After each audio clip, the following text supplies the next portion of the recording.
Muhammad Yani, Kepala Kampung Margajaya, Kecamatan Negara Batin, Kabupaten Waikanan, Lampung merasa aneh karena salah satu warganya bernama Zainuddin, 78 tahun, yang selama ini rajin sholat berjamaah di masjid tak pernah nampak.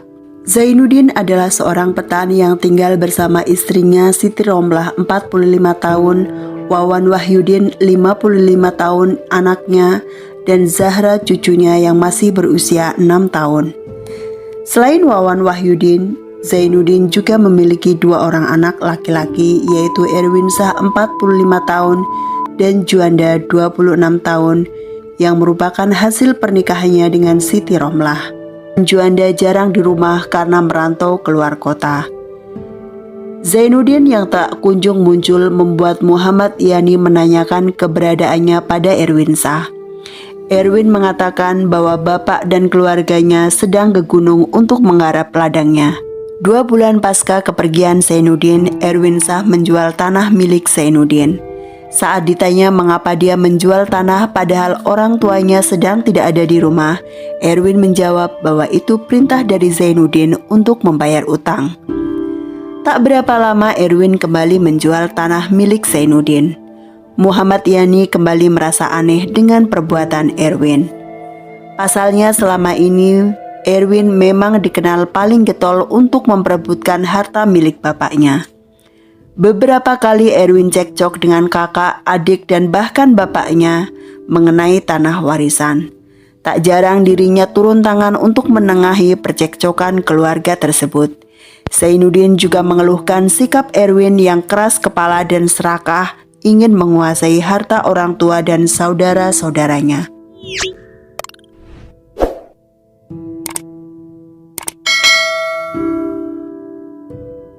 Pada bulan Februari 2022, Juanda yang selama ini merantau pulang ke kampungnya. Pemuda berusia 26 tahun tersebut tentu bingung mendapati rumahnya kosong. Kemana kedua orang tua, kakak, serta ponakannya?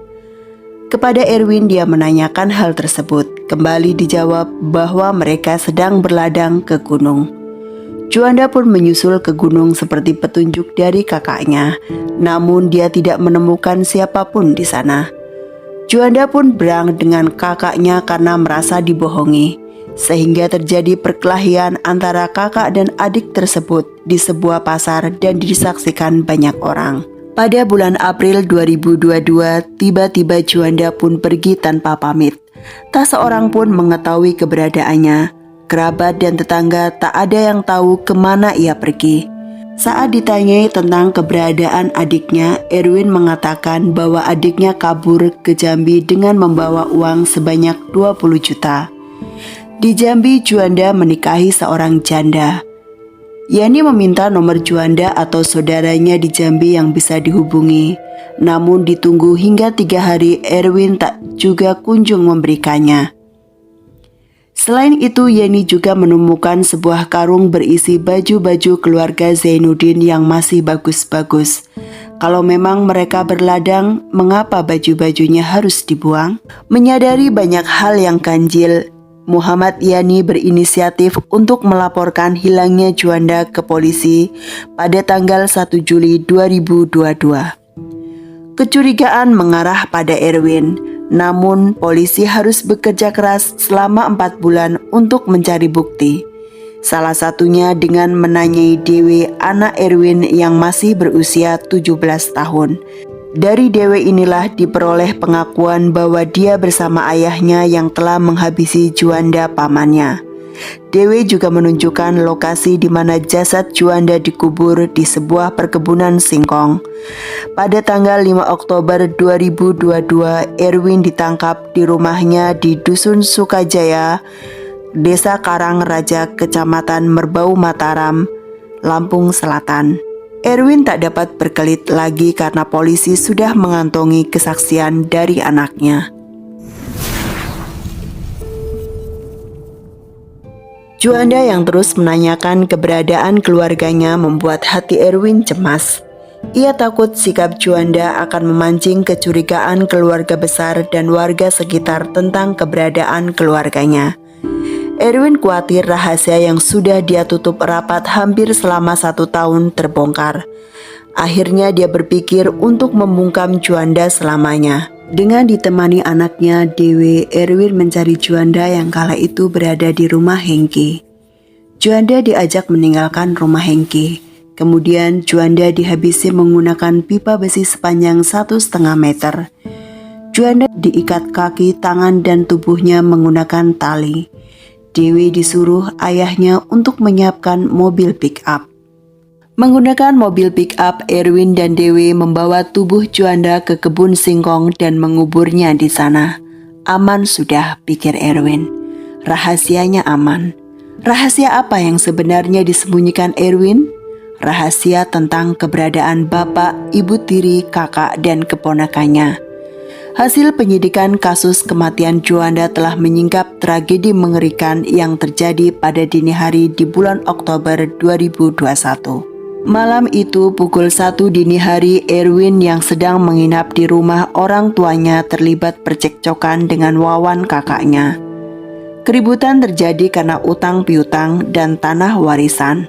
Terbakar emosi, Erwin mengambil sebuah kapak dan menggunakannya untuk menghabisi Wawan. Wawan pun terkapar. Mendengar suara gaduh, Zainuddin dan Siti Romlah yang tengah lelap tertidur pun terbangun dan memeriksa keadaan rumah. Betapa kagetnya pasangan itu menyaksikan Wawan tergeletak tak bernyawa dan Erwin berdiri memegang kapak. Tertangkap basah, Erwin menggunakan kapak yang sama untuk menghabisi kedua orang tuanya satu persatu. Saat menghabisi Siti Romlah, wanita itu sempat lari ke dapur untuk menghindar. Namun Erwin mengejar dan di dapur itulah Erwin menebas Siti Romlah hingga tak bernyawa. Dari dalam kamar, Zahra, bocah berusia 6 tahun, anak Wawan, tak kuasa menahan tangis menyaksikan apa yang terjadi pada ayah dan kakek neneknya. Sang paman yang mendengar tangis ponakannya pun masuk ke dalam kamar. Cengkraman kuat tangan Erwin di leher Zahra membuat gadis kecil itu kehabisan napas dan terkulai tak bernyawa. Usai melakukan perbuatan mengerikan itu, Erwin masih sempat merokok 2 batang sambil memikirkan apa yang akan dilakukan untuk menyembunyikan kejahatannya. Akhirnya dia memilih septic tank di belakang rumah yang belum dicor untuk menyimpan jasad keempat anggota keluarganya. Erwin memasukkan jasad satu persatu mulai dari Wawan, Siti Romlah, Zainuddin, dan terakhir Zahra sang ponakan. Sebelum memasukkan jasad Zahra, Erwin sempat mencium jasad ponakannya itu. Entah apa yang ada di benak Erwin. Rasa sayang seorang paman pada ponakan ataukah ekspresi penyesalan tentang apa yang telah dilakukan pada Zahra. Setelah semua jasad dimasukkan, Erwin menutup lubang septic tank dengan kasur sementara waktu. Keesokan harinya pukul 3 sore, Erwin kembali ke rumah Zainuddin dengan membawa perlengkapan untuk mengecor septic tank. Tujuannya agar jenazah yang mulai membusuk tidak mengeluarkan bau yang bisa menimbulkan pertanyaan dari tetangganya. Erwin adalah tersangka tunggal dalam kematian 4 anggota keluarganya. Dia hanya melibatkan Dewi dalam melenyapkan Juanda. Atas perbuatan kejinya, Erwin dan Dewi dituntut pasal 340 KUHP, subsidiar pasal 338 KUHP, jungto pasal 55 KUHP. Namun keluarga besar Zainuddin membuat surat terbuka pada presiden agar Erwin dituntut hukuman mati. Kami keluarga besar almarhum Zainuddin meminta kepada aparat penegak hukum untuk menjatuhkan hukuman kepada Erwin Nurdin